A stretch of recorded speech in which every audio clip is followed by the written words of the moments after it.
कैसे तुम अभी भी खड़े हो? गोली ने तुम्हारे सर और दिल के हिस्से को खत्म कर दिया। बिना किसी समस्या के तुम ऐसे खड़े हो और हमसे लड़ाई करने की कोशिश करोगे? खून बहना तुम्हारा पहले ही रुक चुका है। मैंने सुना था कोई हीरो है जिसके अंदर इमोर्टल की पावर है। क्या फर्क पड़ता है, तुम केवल मॉन्स्टर के नाम पर कलंक हो। कितने मारे अभी तक, कोई मतलब नहीं बनता। चाइल्ड एम्परर ने कहा था हमें कम से कम लोगों से भिड़ना है, लेकिन रास्ते में आए तो ओए तुम ही हो ज़ॉम्बी मैन, तुम तो पहले से मर चुके हो। ये चिल्लाकर बताने वाली चीज है। मेरी ट्रेनिंग इसी तरह के जोन में अपने काम को करने की हुई है।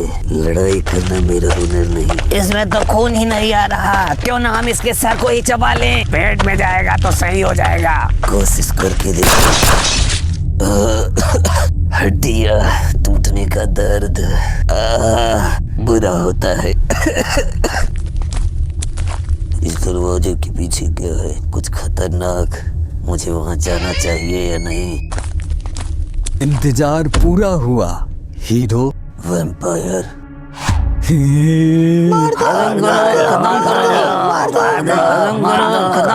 मरना चाहते हैं। तुम इनके साथ क्या कर रहे हो? तुम लोग इस चमगादड़ के साथ हो तो मुझसे दूर ही रहना। मेरे पाले हुए कुत्ते हैं। जेलिसी है तुम्हारी। टैलेंटलेस आदमी हमेशा यही गलती करता है। ये यहाँ हम दोनों के बीच में होने वाली लड़ाई का मजा लेना चाहते हैं।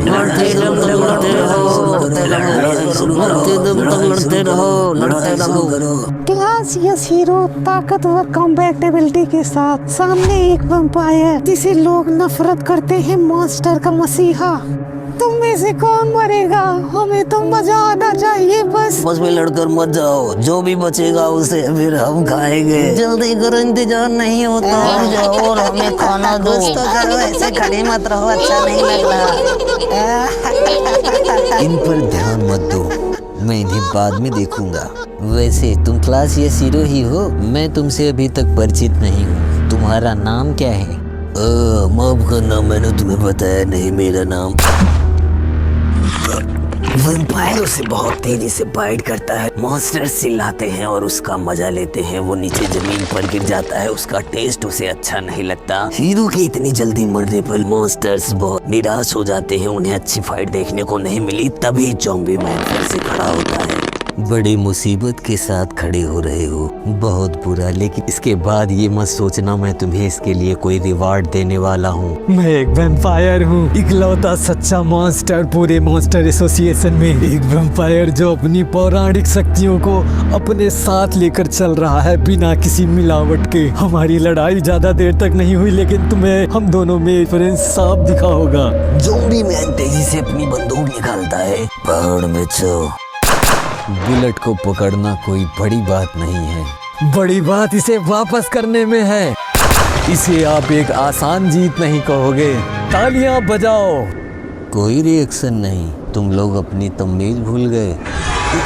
ज़ॉम्बी मैन सर में छेद हो चुका है, लेकिन फिर भी अभी भी वो खड़ा है। कैसे तुम अभी भी खड़े हो? गोली ने तुम्हारे सर और दिल के हिस्से को खत्म कर दिया।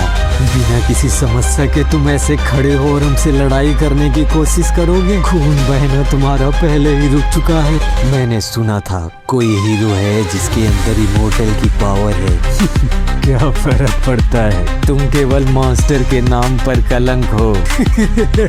एक फेक ह्यूमन भी। चुप कर। तुम्हारी रीजनरेशन पावर काबिल तारीफ है।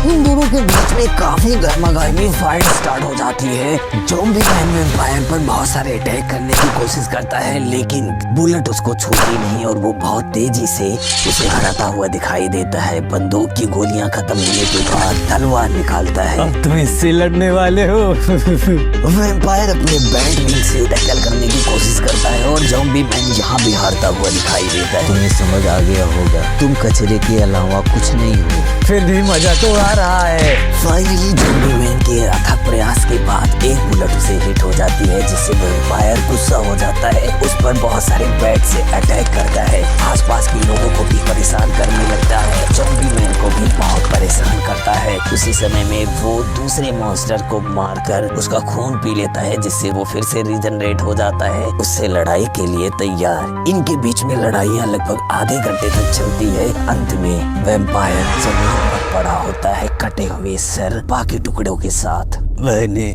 तुम्हें कई बार मारा, तुम्हें मर जाना चाहिए था। हाँ, 200 बार तुमने हराया मुझे। इस लड़ाई में ये मेरी पहली जीत है।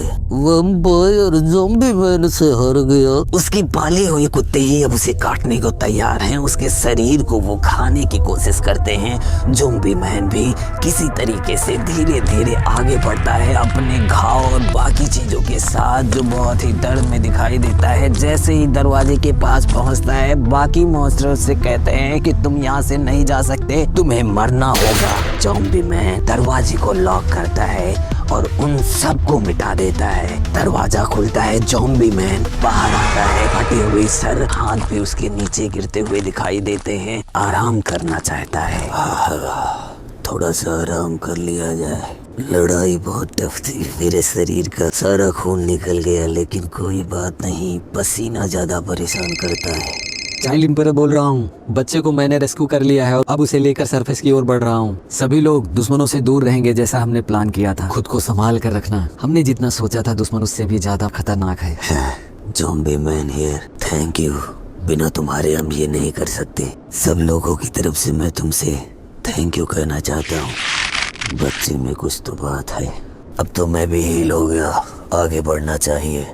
देखते हैं अब किसकी मौत है। दृश्य बदलता है, मोटा एस क्लास हीरो दिखाई देता है जो अभी भी खा रहा होता है। सामने उसे एक मॉन्स्टर दिखाई देता है और वो मॉन्स्टर पूरा खाने की बात करता है, क्योंकि उसके अंदर बहुत सारे मीट है और वो ऐसा करने की कोशिश करता है। दृश्य बदलता है, हमें सिल्वर बैंक के चेले दिखाई देते हैं जो आगे बढ़ रहे हैं। तभी उनका रास्ता। सारे यस क्लास हीरो सही होंगे, हमें अपनी लड़ाई पर ध्यान देना चाहिए। मास्टर ने हमें परमिशन दी है, हम अपनी लड़ाई खुद लड़ सकते हैं। हम उन्हें निराश नहीं कर सकते। ये कभी हम में से हुआ करते थे, जिसे नारकी ने भेजा है। इनका जरूर ब्रेन वॉश किया गया है। हम इन्हें रोकने की कोशिश करेंगे बिना इन्हें चोट पहुंचाए।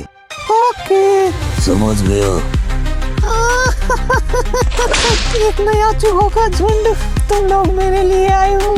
चलो शुरू हो जाओ बच्चों, ये तुम्हारा समय है मेरी सेवा करने का। प्राइवेट स्क्वाड की सारी टंडे ऊपर गोलियां बरसाते हैं, लेकिन वो आगे बढ़ते हैं और तभी उनके दिमाग में आता है कि मास्टर ने कहा था कि गोलियों से तेज उनकी तलवार चलती है। हमें भी उनके पदचिन्हों पर आगे बढ़ना है। वो उसे मारने की कोशिश करता है। सब लोग उन्हें हराने की कोशिश कर रहे हैं, लेकिन बिना मारे हराना उनके लिए थोड़ा सा मुश्किल दिखाई दे रहा है। उनके साथ जद्दोजहद लड़ाइयाँ चलती है। सब अपने बेस्ट अटैक प्लान करते हैं और अपनी क्षमताओं को वहाँ दिखाने की कोशिश करते हैं। फाइनली उनकी तिकड़ी काम कर रही होती है। बिना हड़ किए वो लोग उन्हें डिफ्यूज करने में कामयाब दिखाई दे रहे हैं। कितना अच्छा है, बहुत सुंदर दिखाई दे रहे हो। समय है तुम भी मेरे साथ जुड़ जाओ। ये क्या? तुम हमारी मास्क। इसी रस्सी के साथ तुम इन लोगों को कंट्रोल करने की कोशिश कर रही हो। इसमें जरूर किसी तरीके का सोल्यूशन तुमने लगाया है। इसका अगर एक भी बूंद किसी के साथ टच हो जाएगा तो वो अपना दिमाग खो देगा। तुम लोग इससे जीत नहीं सकते। इसे तुम अब मुझ पर छोड़ दो। जाओ देखो कोई दूसरी लड़ाई हो तो। इसके बारे में मैं तुम्हें ज्यादा तो नहीं बता सकता, लेकिन मेरे पास इसकी दवा है। परेशान होने की जरूरत नहीं, इतना भी कमजोर नहीं। मेरा ब्रेन वॉश कर सकते। केवल इसी बार सुपरस्टार तुम पर हम भरोसा कर रहे हैं। ठीक है, अब सब तुम पर है। इस समय तुम अकेले रहने की कोशिश कर रहे हो। तुम्हारा दिमाग तो नहीं खराब? हीरो अगर ऐसी बात सोचता है तो वो हीरो नहीं, बोझ है। जैसा मैंने सोचा था, खूबसूरत हो। मुझे अच्छा लग रहा है। केवल तुम्हारी बहुत बड़ी फैन हूँ। तो इसके बारे में क्या ख्याल है? क्या हमें किसी प्राइवेट जगह पर चलकर कुछ बातें नहीं करनी चाहिए?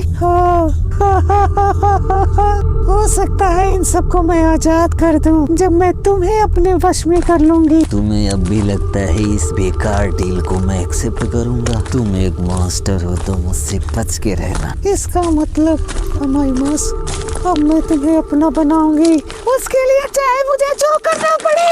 दृश्य बदलता है, वो तीनों भागते हुए दिखाई देते हैं और वहाँ अमाई मास की ही बात चल रही होती है कि उसने हमें ऐसे जाने के लिए क्यों कहा। तो उन्हें लगता है कि हो सकता है उसके पास कोई सीक्रेट मूव होगा जो हमें नहीं दिखाना चाहता, इसीलिए हमें वहाँ से जाने के लिए कहा। दृश्य बदलता है, अमाई मास्क एक ही वार में सारे सिपाहियों को मार देता है, मॉन्स्टर के पास पहुँच जाता है। मेरी शक्तियाँ तुम पर काम नहीं कर रही, रुक जाओ, मैं सरेंडर करती हूँ, मुझे मत मारो, तुम एक मास्टर हो। मास्टर को तो मरना ही होगा। दृश्य बदलता है, उन तीनों को अजीब सी आवाजें सुनाई देती है। जब वहाँ जाता है, मोटा आदमी उस मास्टर को ही निकलता हुआ दिखाई देता है, जो उनके लिए बहुत वियर्ड होता है। उन्हें सेंस होता है कि सामने कोई है, उससे डिफेंड करने की कोशिश करता है। जबरदस्त ब्लास्ट के साथ वो नीचे गिरता है। सब मेरे बालों से इतना चलते क्यों है? हीरो, तुम्हें नहीं पता इतने सुंदर बाल बनाने में कितनी मेहनत लगती है? उसे देखकर उनमें से एक शिष्या उस पर पागल हो जाती है और उसे उस मॉन्स्टर से प्यार हो जाता है। ये देखकर बाकी दोनों उसे मना करते हैं कि नहीं, इसके साथ कोई प्रेम संबंध नहीं होने वाला, लेकिन वो भी डांटती है। फिर अपने सेंस में वापस आती है, उससे लड़ाई करने के लिए आगे बढ़ती है। वो उसे अपने तलवार के कई सारे स्लैश देती है, जिसे वो आसानी से अपने बालों से रोक लेता है। यह देखकर वो डर जाते हैं कि आखिर बाल उसका शील्ड है, हम कैसे उसे हरा सकते हैं। तभी वो अपने बाल को अंडरग्राउंड लेकर उसे मारने वाला होता है। दूसरा शिष्य उनका बचा लेता है। अब वो तीनों एक साथ मिलकर उस पर अटैक करते हैं। कई बार उस पर अटैक किया जाता है, लेकिन हर बार वो थकते हुए दिखाई देते हैं और उसके बालों से वो हारते हुए दिखाई दे रहे हैं। तभी वो अपने गुरु की बात सोचता है। इस समय गुरुजी होते तो वो क्या करते? आप क्या सोचते हैं गुरुजी प्रोफेसर के बारे में? क्या पता, अभी तो हम जिंदा हैं। बहुत समय से मुझे एक चीज परेशान कर रही है मास्टर। क्या होगा अगर मॉन्स्टर एसोसिएशन में कोई ऐसा मॉन्स्टर हो जिसे हराना इंसान के लिए मुश्किल हो? एक मॉन्स्टर जिससे इंसान कभी जीत ही नहीं सकता। अगर ऐसा कोई है और आपके सामने आता है तो क्या होगा? आप क्या करेंगे मास्टर? अपनी शक्तियों को और ज्यादा प्रेस करूंगा। यही बात थी जो मास्टर ने कही थी। मास्टर और बाकी सारे यस क्लास के हीरो ने अपनी ह्यूमस लिमिट को सप्रेस करके आगे बढ़ चुके हैं। यही मौका है हमारे पास, हमें भी आगे बढ़ना होगा। वो उसके साथ काफी बार लड़ाइयाँ करता है और हर बार वो हारता हुआ दिखाई देता है, लेकिन एट द लास्ट टाइम पर वो बहुत तेजी से अपनी पूरी बालों की शक्तियाँ लगाता है और इतने सारे बालों के साथ वो तीनों लड़ाई करते हैं। लड़ाई खत्म होती है, उनकी हालत गंभीर दिखाई देती है। वो मास्टर, तुम्हारी तरह मुझे हील करने की जरूरत नहीं। मेरे बाल। वो मास्टर जमीन पर गिर जाता है और वो जीत जाते हैं। तभी दृश्य बदलता है, मास्टर लड़ाई करते हुए दिखाई देते हैं और वो एक ही बार में बहुत सारे मॉन्स्टर को मार देते हैं। आखिर तुम क्या करते हो? एक ही बार में सबको धराशाही कर दिया। तुम जरूर एक ताकतवर महान स्वॉर्डमैन हो, एटॉमिक समुराई। कोई मेरी ब्लेड से बच गया। मैं अपनी तलवार की आत्मा को ये मौका देने वाला हूँ कि ये तुम्हारे शरीर के छोटे छोटे टुकड़े करके उसकी खून को चूस कर वो आगे बढ़ेगी और संसार में नाम कमाएगी। यही से उदय होगा एक नए स्वॉर्डमैन का। ऐसा नहीं हो सकता। ठीक है, तुम ऐसे सबको मारते रहोगे तो तुम्हारी तारीफ कौन करेगा? मैं एक मशीन गॉड G5 हूँ। तुम्हारे कमबैक डेटा को प्रोग्राम किया। तुम्हारी लड़ाइयों को देखकर मैंने तुम्हारे सारे स्किल को कॉपी किया है। उन्हीं का इस्तेमाल करते हुए मैं तुम्हें रोकूंगा और तुम्हारी गर्दन को सर से उतारूंगा।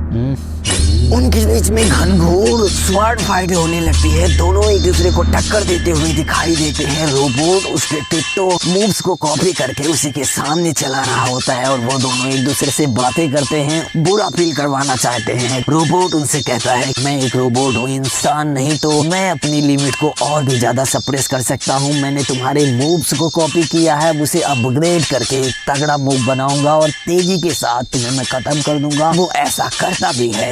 बहुत तगड़ा अटैक करता है, लेकिन सोनिक के अटैक से उसके सूट में धुआं धुआं हो जाता है। जबरदस्त ब्लास्ट के साथ वो खत्म होता हुआ नजर आता है। सोनिक को पता है कि वो मरा नहीं है, वो एक रोबोट है, तो उसका कोर जरूर होगा और वो बहुत पावरफुल होने वाला है। तभी वहां से अटैक होता है और वह उसे डिफ्लेक्ट करता है। देखता है तो वो जा चुका है। भाग गया। दृश्य बदलता है, वो बच्चा हमें दिखाई देता है जो भाग रहा होता है और उसके पीछे एक छोटा सा मॉन्स्टर होता है जो उसे मारने के लिए भाग रहा होता है। उसे रोकने की कोशिश करता है, बेटा भागो मत, मैं तुम्हें ज्यादा परेशान नहीं करूंगा, जल्दी ही तुम्हें मार दूंगा, क्यों भाग रहे हो, आराम से मर जाओ, मेरा भी काम आसान हो जाएगा। तभी एक फ्लैश होता है और वो सामने जाकर खड़ा होता है। सोनिक दिखाई देता है, दोनों एक दूसरे के आमने सामने, वो उससे लड़ाई करने की कोशिश कर रहा है। इसी के साथ आज का एपिसोड होता है खत्म। मिलते हैं कल नए एपिसोड के साथ, तब तक हमारे साथ बने रहिए। Bye bye, see you.